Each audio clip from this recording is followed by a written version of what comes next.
Ben Franklin and His First Kite, written by Stephen Krensky, illustrated by Bert Dodson.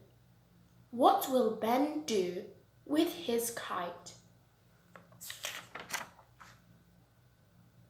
10-year-old Benjamin Franklin was hard at work in his father's candle shop. He was cutting wicks. He carefully laid out each one. Ben stretched his arms and let out a yawn. Candles could be tall or short, fat or thin, and even different colors. But there was nothing fun about candles for Ben.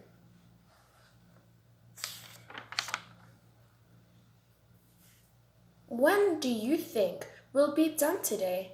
Ben asked his father. Soon enough, his father answered. Why, do you have special plans? Ben's father smiled.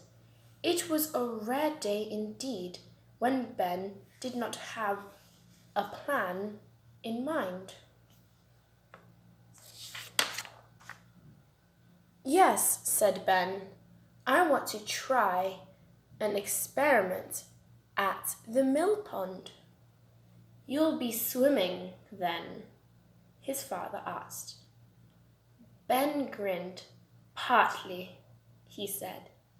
His father nodded. Ben was a fine swimmer.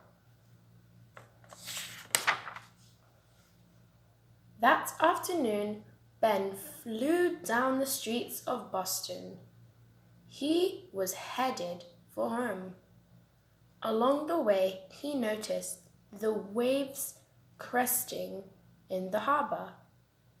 The ships rocked back and forth. That was good, he thought. He needed a strong wind today. When Ben got to his house, his mother met him at the door. Inside, two of his sisters were busy making hasty pudding by the hearth. Ben had 16 brothers and sisters. Ben, his mother said, why are you in such a hurry? Ben told her about his plan. Since your father approves, I won't keep you, said his mother. Just be back for supper. Ben nodded. He ran to get the kite he had made the week before. Then he left the house. At the millpond, a few of Ben's friends had arrived to watch. You've picked a poor place to fly a kite, said one. Ben shrugged. I'm doing an experiment, he said. Ben got undressed. He gave his clothes to one of his friends. Please carry these to the other side of the pond, he said. What are you going to do? Asked the other boys. Carry the kite while you swim? No, said Ben. The kite is going to carry me. But that kite is nothing special. It's just paper, sticks, and string, said one boy. That's true, Ben said. But you see, the kite isn't the invention.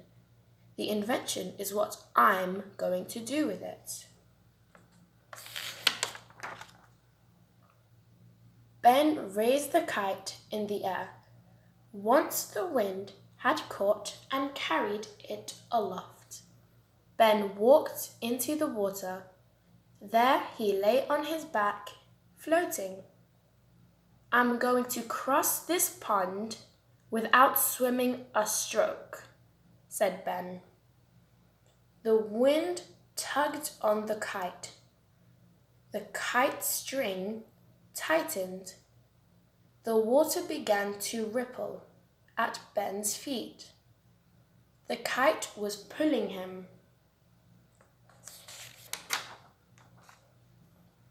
The boys whooped and hollered as Ben glided across the pond.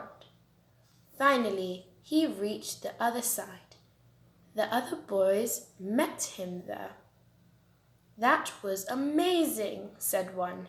"You crossed the whole pond without swimming a stroke," said another.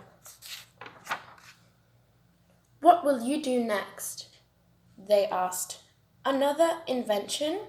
A different experiment? Ben didn't know, but he was sure he would think of something.